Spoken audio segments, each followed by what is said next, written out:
The Buffalo Bills are headed back to the postseason, and I'm here to talk about what matters most coming out of the win over the Dolphins today on Locked On Bills. You are Locked On Bills, your daily Buffalo Bills podcast. Part of the Locked On Podcast Network, your team every day.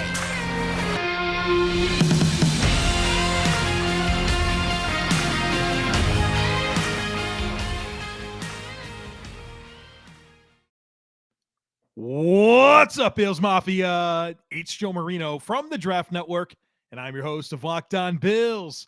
I want to thank you for making Locked On Bills your first listen every day. And as a reminder to you, we are free and available on all platforms, including YouTube. Today's episode is brought to you by LinkedIn Jobs. LinkedIn Jobs helps you find the candidates you want to talk to faster. Post your job for free at linkedin.com/LockedOnNFL. Happy Victory Sunday to you.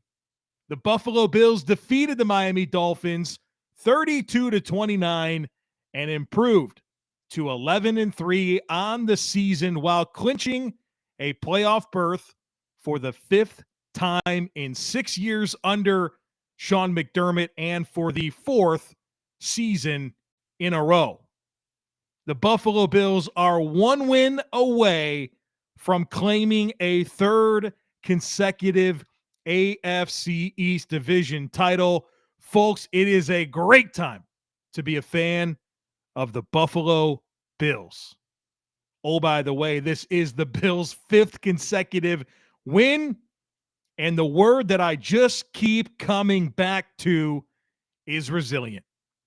This is one legitimately resilient football team. Had some things down the stretch in this ball game that didn't go their way. They got out of a rut on offense and won the game. Another game-winning drive for Josh Allen. Let's do the thing we do here on our post-game reaction shows. We'll cover the things I liked, the things I didn't like, and kind of set the tone for what's next. So let's start with things I liked.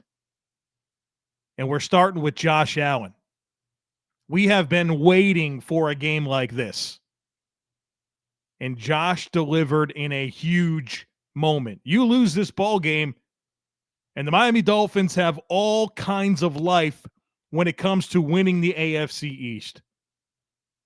You win the game, and you're in the driver's seat. I mean, you win one more, and you win that division. You guarantee yourself hosting a playoff game. Josh Allen made sure that happened. 25 of 40, 304 passing yards, 4 touchdowns, 10 rushes for 77 yards. Josh did some special things in this ball game. The touchdown pass to Quentin Morris, great read. Knew that Javon Holland had his back to him, could only cover the width of his shoulders, put it right on Q Morris, trusted him to go make a play. The touchdown pass to James Cook was phenomenal. It was almost really bad, right? 8 seconds left, and Josh rolls to his right, and it took over 7 seconds for him to throw the football. But, of course, on the receiving end of that football was James Cook in a vintage Josh Allen, rolls to his right, makes a crazy play for a touchdown pass in the red zone. And the consequence there was pretty big. You would have got all the way down there and came away with no points up against the half. Josh Allen found James Cook for the tutty. How about the touchdown pass to Dawson Knox? Great read, great placement, great rhythm. Big moment, obviously. The touchdown pass to Nyheim Hines. Another great read, decisive, accurate, put it on him. Gave him a chance to run and score. 4 Josh Allen touchdown passes against the Miami Dolphins, tying Dan Marino for the most touchdowns responsible for in the first 5 seasons of a career. Tied him. One more touchdown, which is inevitable, and he breaks it. Josh Allen will have scored more touchdowns in the first 5 years of a career than any player in league history. Right now, he's tied for first. Other moments were huge. The 3rd and 17 completion to Gabriel Davis, backed up in their own territory. That reminded me of a couple of years ago. Was 3rd and it didn't matter. Josh was going to make the play. And that dude hung in the pocket and ripped one across the middle to Gabriel Davis to extend the drive, and eventually they scored a touchdown. How about that 3rd and 4? Rolling to his right, finds Isaiah McKenzie. That was a big-time throw. Big-time throw in a big-time moment to extend that drive, and again, the Bills scored a touchdown. I love that Josh weaponized his legs there to get the offense out of the rut. I thought that was huge, really taking over as a runner. The 2-point conversion was a heroic play. It was an MVP caliber performance from Josh Allen. He was the best player on the football field. Definitively the best player on the football field. His 4th game-winning drive of the season. Awesome game from Josh Allen. Loved it. Moving on, I thought Josh Allen's supporting cast was excellent. Notwithstanding 2 drops from Dawson Knox that drove me absolutely crazy, this supporting cast played quite well around Josh Allen. Not that anybody had a monster game, right? They didn't have a 100-yard performer. They didn't have anybody with multiple touchdowns. But I thought the guys around Josh Allen played well. Dawson Knox, 6 catches, 98 yards, and a touchdown. Stefon Diggs, 5 for 60. Gabriel Davis, 4 for 56. Devin Singletary, 16 touches, 70 yards, some big catches. Obviously, instrumental late in that ball game. They were leaning on him to carry the rock, and he put the Dolphins away late. James Cook, 7 touches, 39 yards, obviously the receiving touchdown. Isaiah McKenzie, 2 catches, 24 yards, came in big moments, both catches on 3rd downs. And then, of course, he forced that pass interference call late in the ball game to put the Bills down there for Tyler Bass to hit a chip shot field goal to win the ball game. But that was a great job of him going up and kind of jumping, drawing that penalty, a very obvious call, and putting the Bills in position to win the game. Nyheim Hines showing up with a receiving touchdown. Quentin Morris showing up with a receiving touchdown. The guys around Josh Allen, his supporting cast, they were excellent in this ball game. And I thought for the most part, the offensive line did well in pass protection, especially when you consider no Mitch Morse in the second half of this game. Greg Van Roten, who's already a backup playing right guard, has to kick over to center. David Questenberry's coming in and playing right guard, and you piece it together for that second half against a good Miami Dolphins defensive line. So I thought the pass protection for the most part was really good in this ball game. Spencer Brown's fumble recovery was huge. Huge. We might forget about it in the grand scheme of this ball game, but Josh damn near fumbled again and gave the ball back to Miami. Spencer Brown was the only prayer the Bills had at recovering it, and that was a huge, huge moment in this game. But at the end of the day, we'll talk about some things that I didn't like with the offense, but just when you take the broad view, 32 points, and that's 32 legitimate points. None of the points were off of turnovers. The Bills didn't have any short fields in this game. They went out and scored 32 points, 29 first downs, 8 of 14 on 3rd downs. That's very good efficiency. 446 total yards. They're 4 of 5 in the red zone. And the only reason they weren't 5 for 5 is because they chose not to score the touchdown late and just kick the field goal to win the game. But another damn near perfect day for the Bills offense in the red zone. They've been very good of late in the red zone. You had some big short yardage conversions offensively. I like that the offense got out of a rut. Now, it was a pretty big rut. We'll talk about it in just a moment, but they got out of it and scored the last 10 points of this ball game. And how about just taking possession with 5:56 left in a tie game, and you didn't give the ball back to Miami? That last drive was sensational, and you had a little bit of everything. Some clutch throws from Josh, Some good runs from Devin Singletary. And you didn't give that ball back. That was phenomenal. That was a great way to close out a hard-fought victory, the 5th in the row for the Buffalo Bills. This episode is sponsored by BetterHelp Therapy Online. Unfortunately, life doesn't come with a user manual, so when it's not working for you, it's normal to feel stuck. Therapists are trained to help you figure out the cause of challenging emotions and learn productive coping skills, which makes therapy the closest thing to a guided tour of the complex engine called you. Therapy can be so beneficial for you to learn coping skills, self-empowerment, and to overcome challenges so that you can be your best self. Everyone deserves to feel their best. BetterHelp makes it easier to get started. As the world's largest therapy service, they've matched millions of people with professionally licensed and vetted therapists available 100% online. You get all the benefits of in-person therapy, plus it's more convenient, more accessible, and more affordable. So get unstuck with BetterHelp. Learn more and save 10% off your first month at betterhelp.com/lockedon. That's BetterHelp, HELP.com/lockedon.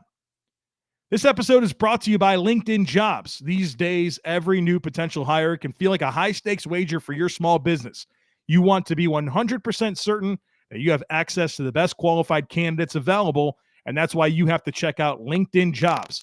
LinkedIn Jobs helps you find the right people for your team faster and for free. You can create a free job post in minutes over at LinkedIn, and it will help you reach the world's largest professional network of over 810 million people. Small businesses, they rate LinkedIn Jobs #1 in delivering quality hires versus leading competitors. LinkedIn Jobs helps you find the qualified candidates you want to talk to faster. Post your job for free at linkedinjobs.com/LockedOnNFL. That's linkedin.com/LockedOnNFL to post your job for free. Terms and conditions apply.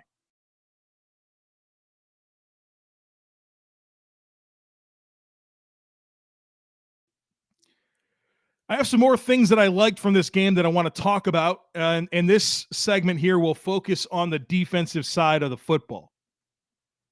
I thought the defensive backs, the Bills' defensive backs, were highly competitive at the catch point. I thought they did a very good job, for the most part, of making completions challenging for Tua. I know that Tua obviously had some big throws. The 2 touchdown throws were huge, one to Tyreek Hill, one to Jalen Waddle. But I thought for the most part, the Bills were very, very, very competitive at the catch point. Tre'Davious White, how about him in this game? I know he gave up a touchdown, but he was highly competitive. 3 pass breakups he was credited with. And he was he just seemed very in tune with the ball's arrival and being in good positions to be disruptive. And I think we've just seen step after step from Trey White since coming back from the injury in terms of his confidence, playing well, making an impact, and hopefully that just continues to escalate. And, you know, we settle into having a #1 corner again in Trey White. But I thought he played well in this game despite giving up that long touchdown reception. I thought Taron Johnson was very good at the catch point, was clutch with some of his pass breakups, the one to Tyreek Hill when late in the game, Tua was trying to fit that ball in there. Taron had him leveraged and made a good play at the catch point. Kyer Elam made some good plays at the catch point. So I thought just in totality, those corners played the ball in the air very well, which has not been characteristic of this team for most of this season. I love the Shaq Lawson strip sack, Unfortunately, it wasn't recovered, and I think the Bills must have the worst luck ever when it comes to forcing fumbles on defense and the other team just recovering them. I mean, the ball's bouncing the other way, and the tight ends back there. I mean, last week against, was it the Jets? They force a fumble, and somehow they have a receiver out there. It's like, my goodness, the Bills need some better fortune when it comes to recovering fumbles that they force. But obviously, that was a big moment. It was a 3rd down in the red zone, moved it back to a tougher field goal. And obviously, you know, I think the big thing there was taking away the thought that they would go for it on 4th down. Big moment in the ball game. Matt Milano and Daquan Jones also combined for a big sack. And so those were things that I liked on defense. And look, I know that the defense, for the most part, I'm not satisfied with their performance. We'll get to that in just a moment. But in the first half, you have to look at some of those key red zone moments. You held them to 1 touchdown on 3 red zone possessions, and that was huge. They go 1 for 3 in the red zone scoring touchdowns. You go 4 for 5, and we all know that that's really, I guess, 5 for 5. The Bills chose not to score a touchdown the last time, but that's the difference in the ball game. We talk about this all the time. When you're on offense and you get to the red zone, touchdowns, not field goals. When you're on defense, field goals, not touchdowns. And I thought the Bills' defense on a couple of occasions did a really nice job of bowing up and limiting the points that Miami was able to score. I mean, look at that long Raheem Mostert run earlier in the game. They get way down there, and it results in 3 points for Miami. That's a win for the Bills. And so I thought the red zone defense was really good at times in this ball game. In the second half, the Dolphins had 5 possessions. They go punt, touchdown, punt, field goal, punt. And so you force them to punt 3 times. They get scores on 2, but they score the touchdown. They started that drive at the 50-yard line after the Bills' offense put them in a bad spot. And then the field goal came after Josh Allen lost the fumble and they had a short field. And so I thought in some of those moments, the defense really bowed up when they needed to. So whether it was the red zone or just some critical moments late in the game, the Bills' defense got some big-time stops. I thought they were pretty good on third down. You held them to 5 of 14. That was solid. And then from a special teams perspective, I thought Sam Martin and Tyler Bass were phenomenal. Sam Martin continues to be the best punter I've seen for the Buffalo Bills since Brian Moorman back in 2011. I thought all 5 of his punts were quality boots. And then Tyler Bass, 3 of 3 on extra points, and then the game-winning field goal in the snow. That was a big moment. I know it wasn't this long kick from distance, but that operation, if you go back and watch that game-winning field goal, obviously the snow's coming down, it's cold, all that. But that snap was perfect, that hold was perfect, and that kick was perfect in a gotta-have-it moment. Would have been demoralizing to not hit that field goal, especially after Devin Singletary chose not to score a touchdown and Josh Allen took a knee. You said, we think we can execute this field goal. Well, they went out and executed a field goal and won a damn ball game and put themselves in the postseason for the 4th consecutive year and are 1 win away from winning a 3rd consecutive AFC East Division title. I hope that you've been getting in on the action over at Prize Picks. Prize Picks is my favorite daily fantasy resource. How does it work? You pick 2 to 5 players, and if they score more or less than their Prize Picks projection, you can win up to 10 times your money on any entry. There's no competing against other people. It's just you versus the projections available. And they have every sport that you watch. So it's not just the NFL, but NBA, NHL, golf, you name it, you can find it over at Prize Picks, and entries can be made in 60 seconds or less. It is that easy. So download the Prize Picks app or go to prizepicks.com to sign up and play daily fantasy sports. First-time users can receive a 100% instant deposit match up to $100 with promo code Locked On. So if you deposit 100, Prize Picks will give you 100. If you deposit 50, Prize Picks will give you 50. Don't forget to enter promo code Locked On at sign up for an instant deposit match up to $100.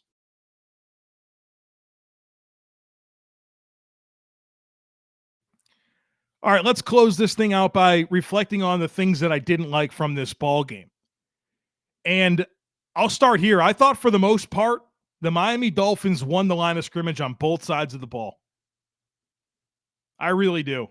I felt like they were controlling things up front with their offensive line and playing pretty sound with their defensive line. I know their defensive line didn't necessarily make a ton of plays, but I thought they were in control on both sides of the ball when it comes to the line of scrimmage. And I think thankfully for the Bills, Mike McDaniel, the Dolphins head coach and play caller, got in his own way with some of his play calling, especially in the red zone, where they're running the ball seemingly at will to an extent. And they got away from it at times where I don't think they should have. And I think that Mike McDaniel has to do some soul searching about his play calling, because they're not leaning into this run game. And especially in a game like this, I thought that they had some great runs and should have had more, but they just didn't call them. So I thought the Bills were fortunate to be on that side of the play calling. And, in reality, I thought the Dolphins won the line of scrimmage on both sides of the ball. I thought the defense felt vulnerable all night. I know I just gave them some flowers and talked about a lot of good things that they did, but they felt vulnerable all night long. The tackling was horrible once again. I mean, this is not getting better. This is getting worse. I mean, it's embarrassing. The tackling of this defense is flat out embarrassing. It's got to get better. And so when we get the numbers, I'll go through and I'll let you know who missed these tackles. But I mean, this is just too much free offense that you're giving other teams, because you can't get guys on the ground. I thought the run defense was super shaky. Felt like Raheem Mostert could have broken several long runs. I mean, they were lucky to nip at his ankles a few times to get him down, because he was on the cusp of breaking some runs. And he did. He broke the 68-yarder. So bad tackling, run defense was super shaky, and they gave up some big plays in the passing game. Now, the Tyreek Hill touchdown, Trey White couldn't get the jam. And I'm pretty okay with that. Obviously, you don't want to give up the touchdown, but from a concept of, hey, we're trying to get a jam, we got safety help over top. I said on the podcast, you got to play physical with these receivers at the line of scrimmage, but you have to live with some of that. There's some risk involved.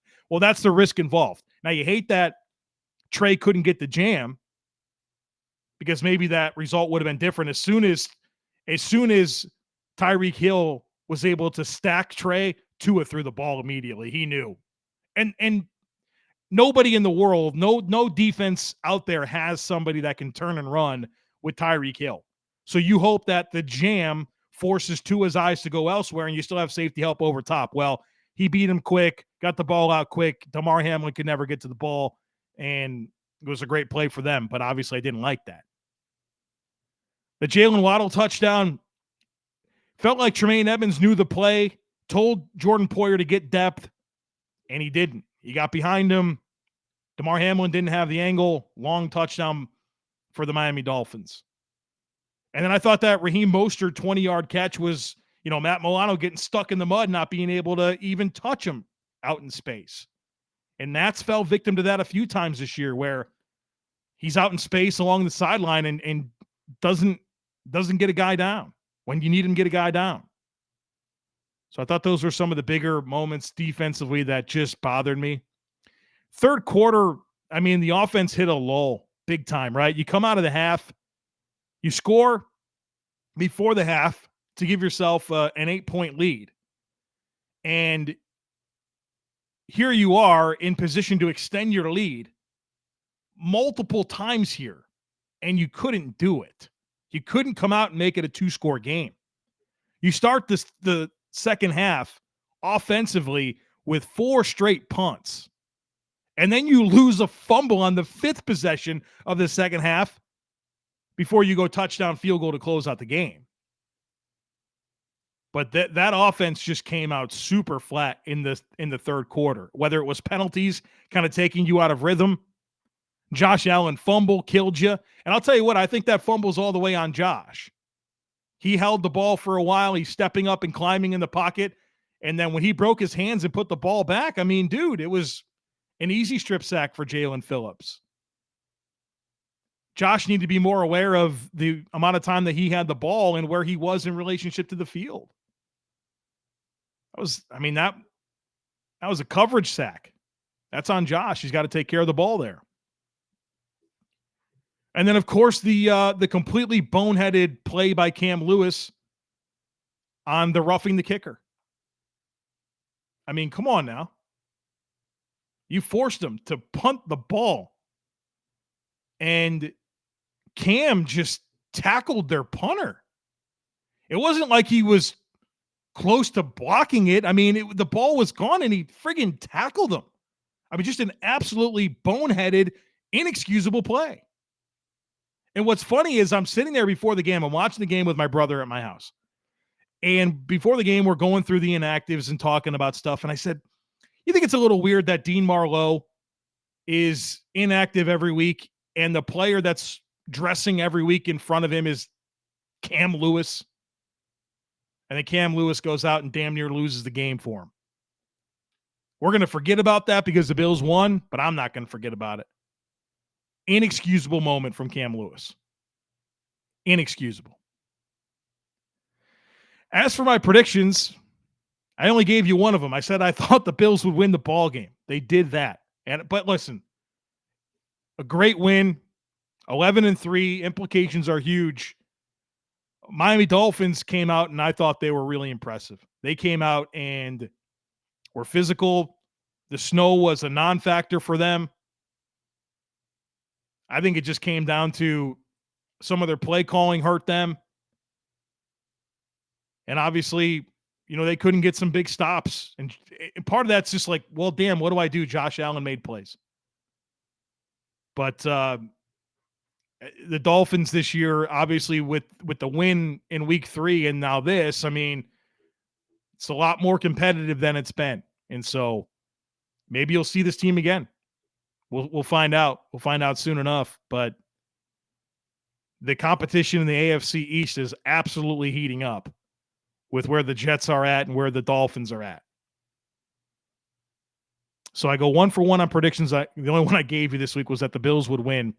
If you want to watch football on Sunday with some rooting interest for the Bills and things that would be favorable, you can start by hoping and praying that the Texans can beat the Chiefs. Don't think that'll happen. I think the Texans are without like 6 starters, and I'm not sure they have 6 starting caliber players. And it's all like good players like Brandon Cooks, Nico Collins are top 2 receivers, Kenyon Green, Derek Stingley. I mean, I don't think they have a snowball's chance in hell, but they'll play the game. The Bengals and the Bucks, you want to root for Tom Brady here. I know it's going to be tough, but that would be very helpful for the Bills because right now the Bengals technically also control their own destiny in the AFC because if they win out, that means the Bills don't win out because they play each other in 2 weeks. And so that would give you a little bit of wiggle room there. So I don't think the Texans have a chance, but I think the Bucks have a chance. I know they're not having a great year, but for the Bucks, they're still in position to win that division. They're in first place. They're at home. They just got embarrassed by the 49ers last week. The Bengals are without a few players. Higgins and Tyler Boyd won't be available. And then obviously their defensive end, Trey Hendrickson's hurt. So they're a little bit banged up. I think they're the better team, but they'll play the game and see what happens. That's in the afternoon slate on Sunday. And then the next time we watch the Buffalo Bills is road date on Christmas Eve, 1 p.m. Eastern time with the Chicago Bears.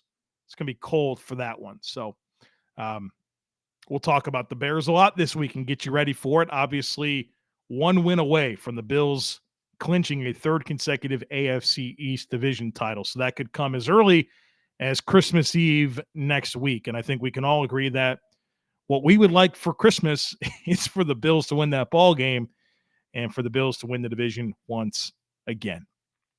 Well, folks, enjoy your victory Sunday. And as always, I kindly ask that you share, subscribe, rate, and review. Go Bills. Enjoy a stress-free Sunday of watching football. And I'll catch up with you again real soon.